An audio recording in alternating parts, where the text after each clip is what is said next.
Good morning everyone.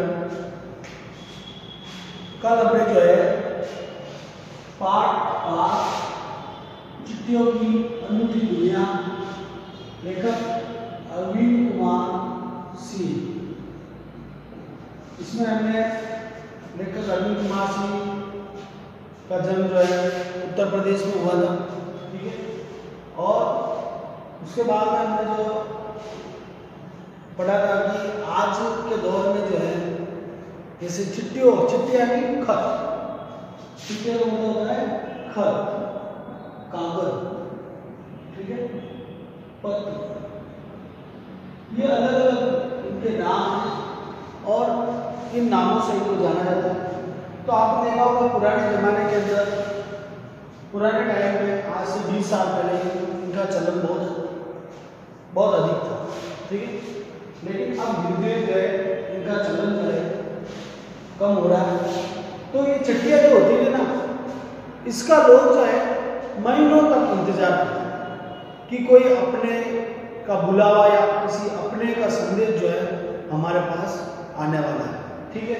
तो शादियाँ हो या कोई और कोई आयोजन हो या कोई मरण, जन्म, इस तरह के जितने भी तरह के उत्सव होते थे या आयोजन होते थे, उन आयोजनों में लोग जो है चिट्ठियाँ लिखकर भेजते थे। अब राष्ट्रीय विश्व डाक संघ ने सन 1972 को 16 वर्ष के जितने भी, जो 16 वर्ष से कम के जितने भी बालक हैं, उनके लिए जो है एक पत्र प्रतियोगिता का आयोजन किया। और वो कौन सी थी? पत्र प्रतियोगिता का आयोजन करके जो है उनको इसके बारे में जानकारी देना कि पत्र कैसे लिखा जाता है। उसी तरह हमारे जो पाठ्यक्रम में भी पत्र को स्थान दिया गया। एप्लीकेशन पत्र जो है हमारे पाठ्यक्रम में रखे गए, हिंदी और इंग्लिश भाषा, संस्कृत भाषा के अंदर, जिससे बच्चों को ये पता रहे कि पत्र किस प्रकार लिखे जाते हैं, ठीक है। तो ये पाठ्यक्रम का भी हिस्सा बताया गया है।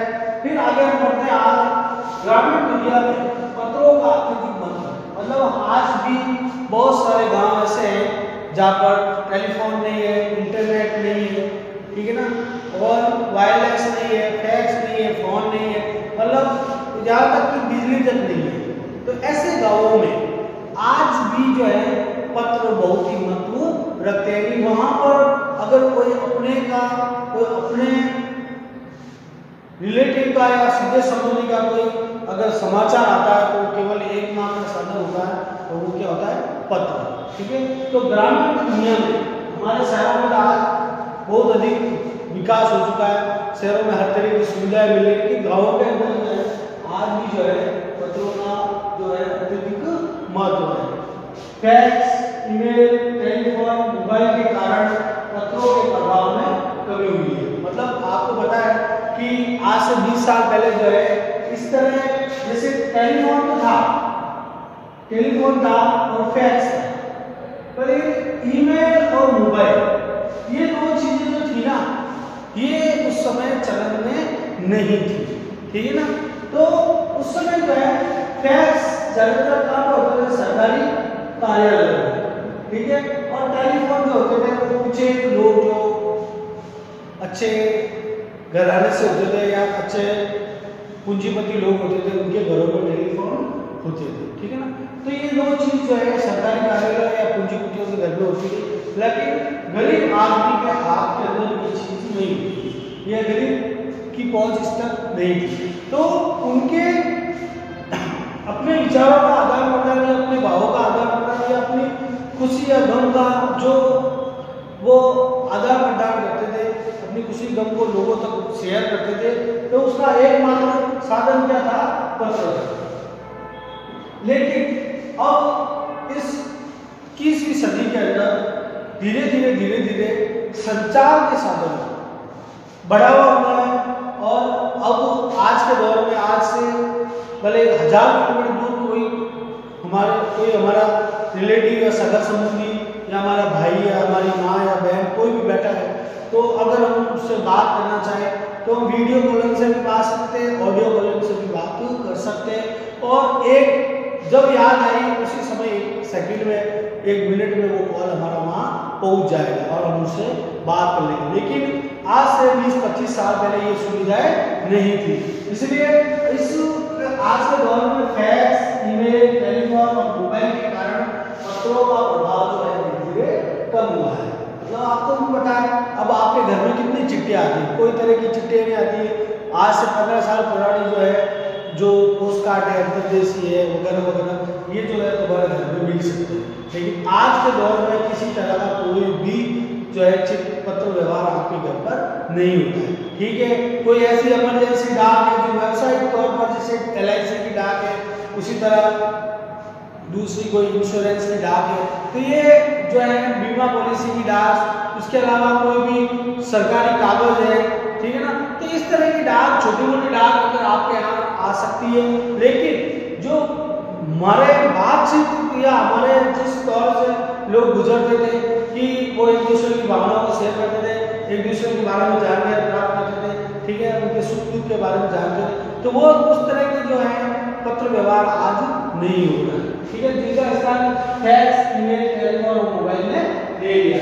लेकिन व्यापारिक डाक में वृद्धि हुई। व्यापारिक डाक में वृद्धि कैसे हुई? जैसे कि आज मतलब ऑनलाइन शॉपिंग का जमाना है, ऑनलाइन शॉपिंग यानी ऑनलाइन खरीदारी करना। तो ऑनलाइन खरीदारी से लोग क्या करते हैं, फोन या टेलीफोन के माध्यम से जो है कोई भी सामान जो है मोबाइल के माध्यम से कोई भी सामान जो है सेलेक्ट कर लेते हैं कि ये सामान जो है मुझे घर बैठे खरीदना है। ठीक है ना, तो वो कंपनियां जो होती हैं वो उसको ऑनलाइन पेमेंट किया जाता है और ऑनलाइन पेमेंट होने के बाद में वो कंपनियां जो है बाई डाक के द्वारा, बाई पोस्ट, ठीक है ना, बाई पोस्ट जो है वो जो भी सामान आपने मंगवाया है वो बाई पोस्ट आपके घर पर भेज देती है। तो व्यक्तिगत इंडिविजुअल जो काम है वो तो धीरे धीरे बंद हो गया और व्यापारिक गतिविधियां जो है व्यापारिक डाक में उद्योगी रजिस्ट्री सबसे ज्यादा उनकी पार्सल सबसे ज्यादा आने लग गया है, क्योंकि लोग ऑनलाइन शॉपिंग करने लगे, घर बैठे जो है कोई भी सामान कहीं पे भी किसी भी एरिया में, चाहे विदेश में क्यों ना हो, वहां से भी अपने घर पर मंगा सकते हैं। ठीक है ना, तो इससे क्या हुआ, व्यापारिक डाक में वृद्धि हो गई है। पत्रों का हर किसी के जीवन में महत्व है। अब जैसे पत्रों का हर किसी के जीवन में महत्व है, हर किसी के कोई न कोई जो है काम चलता रहता है और उसकी जो है पोस्ट, डाक वगैरह, लेटर वगैरह ये सब आते ही रहते हैं। ठीक है, तो ये सभी के जीवन में इसका महत्व है, परंतु सैनिकों के जीवन में इसका अभूतपूर्व महत्व है। यानी कि सैनिक जो है, हमारे देश के सैनिक जो है वो हमारे देश की सीमा पर हमारे दुश्मनों से रक्षा के लिए वो लड़ते हैं और वहीं पर कई महीनों तक यानी साल, 1 साल तक वो वहीं रहते हैं और उनको 1 साल में जो है 1 महीने की छुट्टी मिलती है। तो इसके कारण वो जो है अपने परिवार या अपने पत्नी या अपने बच्चों से वो नहीं मिल पाते, इसलिए उनके वहाँ पर कई जगह ऐसी भी होती है जहाँ पर टेलीफोन की सुविधा भी बहुत कम होती है। जैसे पहले तो बिल्कुल ही नहीं थी टेलीफोन, तो अब चल रहा है मोबाइल वगैरह, और कहीं ऐसे भी होता है टावर भी नहीं होता है। तो आज भी पहले तो पत्र का चलन सैनिकों के लिए बहुत ही अधिक था।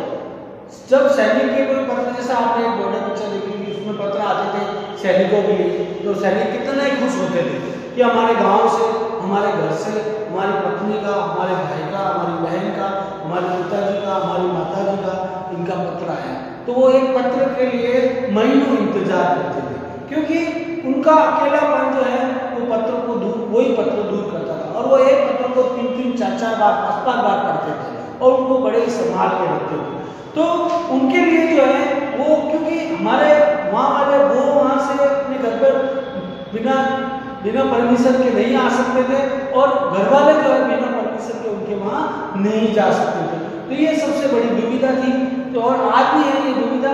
तो इसलिए सैनिकों के लिए, हमारे देश के जो सैनिक हैं उनके लिए जो पत्रों का बहुत ही महत्व है। लेकिन आज टेलीफोन के ज़माने में जो है ज़्यादातर जो सैनिक लोग हैं वो अपने टेलीफोन के माध्यम से, अपने मोबाइल के माध्यम से भी बात कर लेते हैं। लेकिन फिर भी जो है कहीं पर ऊंचाइयों पर जो है, पहाड़ों पर जो है वो ड्यूटी देते हैं, तो वहाँ पर मतलब ये सुविधा नहीं होती है, टावर वगैरह नहीं पकड़ते, तो फिर वो उनको पत्र व्यवहार के द्वारा ही अपना जीवन चलाना पड़ता है। तो सैनिकों के लिए, हमारे सैनिकों के लिए, सैनिकों के जीवन में पत्र का बहुत ही अभूतपूर्व महत्व है, जिसका कोई हम अंदाजा ही नहीं लगा सके, इतना महत्व है उनके जीवन में पत्रों का। लेकिन अब संचार के विभिन्न साधन भी उपलब्ध है, जैसे मैंने बताया कि लेकिन अब जो है वर्तमान में जो है संचार के साधन बहुत हो गए, इसलिए सैनिक लोग भी जो है आराम से फोन या मोबाइल से बात कर सकते हैं। भारत में पत्रों का विरासत के रूप में रखने की परंपरा चली आ रही है। यानी बड़े बड़े जैसे इंदिरा गांधी, जवाहरलाल नेहरू ने इंदिरा गांधी के लिए पत्र लिखा था, पिता का पुत्री के नाम पत्र। उसी तरह वहाँ गांधी जी के लिए बहुत सारे विदेशों से पत्र आते थे स्वतंत्रता आंदोलन के समय।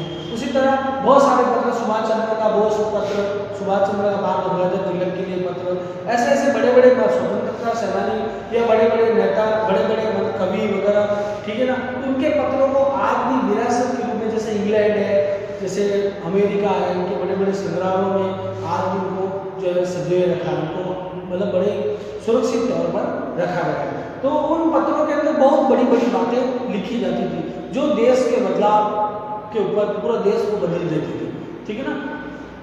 तो भारत में पत्रों का विरासत के रूप में रखने की परंपरा चली आ रही है। हर एक युग या हर एक पीढ़ी के जो पत्र है वो उठा के रखे जाते हैं, जिससे हमें उस पीढ़ी की जानकारी मिलती है, ठीक है। बड़े बड़े लेखकों, पत्रकारों और कवियों आदि के पत्र अनुसंधान का विषय है। अनुसंधान का विषय मतलब उनके पत्रों, बड़े बड़े लेखकों और बड़े बड़े जो है पत्रकारों और कवियों के जो पत्र है, अनुसंधान का जो है, अनुसंधान के विषय मतलब उनके पत्रों में इतना ज्ञान भरा हुआ है, उतना ज्ञान भरा हुआ कि अगर आज के समय में अगर व्यक्ति किसी मुसीबत में आ जाए या किसी प्रॉब्लम में आ जाए, तो उस प्रॉब्लम का सॉल्यूशन, उस प्रॉब्लम का जो निवारण जो है उनके पत्रों में मिल जाएगा, क्योंकि वो महान कवि, महान पत्रकार, महान लेखक थे, ठीक है। तो उन्होंने जो है अपने पत्रों में इतनी अच्छी अच्छी बातें लिखी, इतनी महत्वपूर्ण बातें लिखी, जिनको आज भी लोग जो है जब कभी भी मुसीबत में हो जाते हैं या कभी किसी कठिनाई में पड़ जाते हैं, उनके पत्रों को टटोलते हैं, उनके पत्रों को पढ़ते हैं और पढ़कर जो है उसका सॉल्यूशन, उसका समाधान निकालते हैं। तो कवि जो क्या कह रहा है, लेखक कह रहा है कि कवियों के पत्र और बड़े बड़े लेखकों के पत्र आज भी अनुसंधान रिसर्च का विषय है कि उन्होंने इतना अच्छा और इतना बढ़िया कैसे लिखा और ये इतनी जानकारी उनके पास कैसे आई, ठीक है, इनको इतनी बड़ी जानकारी कैसे दी, तो इसके और एक रिसर्च का विषय बन गया है, ठीक है। नेहरू द्वारा इंदिरा गांधी को लिखे पिता के पत्र पुत्री के नाम हमारे प्रेरणा स्रोत। एक पिता, नेहरू जी के पिता थे इंदिरा गांधी के, और उन्होंने जब अपनी पुत्री के नाम जो पत्र लिखा तो वो एक प्रेरणा स्रोत था, मतलब उसने बचपन से लगा के, ठीक है, नेहरू इंदिरा गांधी के बचपन से लगा के जब तक वो बड़ी हुई, पढ़ाई की वगैरह वगैरह, टोटली जितना भी उनका जो जीवन परिचय था उसका पूरा जीवन परिचय लेकर तो नेहरू जी ने जो है उसके अंदर रख दिया, और अपनी बेटी को क्या क्या शिक्षा देनी है, देश को चलाना, जब तू बड़ी हो जाए तो बेटा ऐसे करना, तुम्हें देश को इस तरह से चलाना है, देश में ये कठिनाइयाँ, ये मतलब देश में मुसीबतें हैं, इन मुसीबतों को तुझे हटाना है, तो और जीवन में कैसे आपको अपने पथ पर सही रास्ते पर आपको चलना है। तो इस तरह की बहुत सारी उपलब्धियां जो है गांधी जी ने, नेहरू जी ने जो अपनी बेटी को बताई, और बेटी जो नेहरू जी इंदिरा गांधी जो थी वो नेहरू जी के नक्शे कदम पर ही चली, और आपको बताया कि लेडी प्रधानमंत्री, हमारे देश की प्रथम लेडी प्रधानमंत्री इंदिरा गांधी थी, जिसके शासनकाल के अंदर हमारे देश की व्यवस्था बहुत ही अच्छी थी, ठीक है।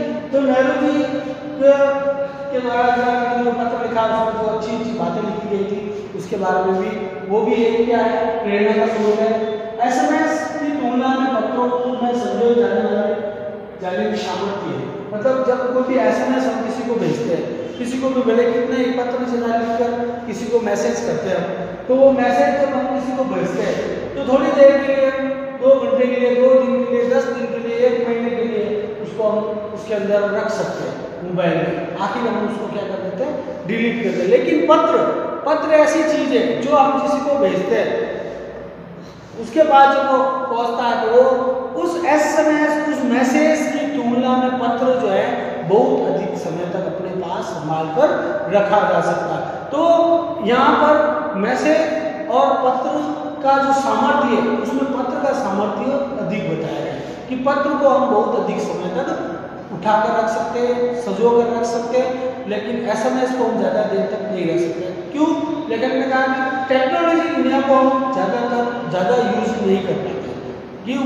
क्योंकि ये चीज़ जो है कभी मोबाइल बंद हो गया, कभी हैंग हो गया, कभी डिलीट हो गया, तो ये सब चीज़ें खत्म हो जाएंगी। लेकिन जो हाथ से लिखी हुई चीज़ है पत्र, उसको हम कई वर्षों तक अपने पास रख सकते हैं। तो ये SMS मैसेज से पत्रों में ज़्यादा सामर्थ्य होता है।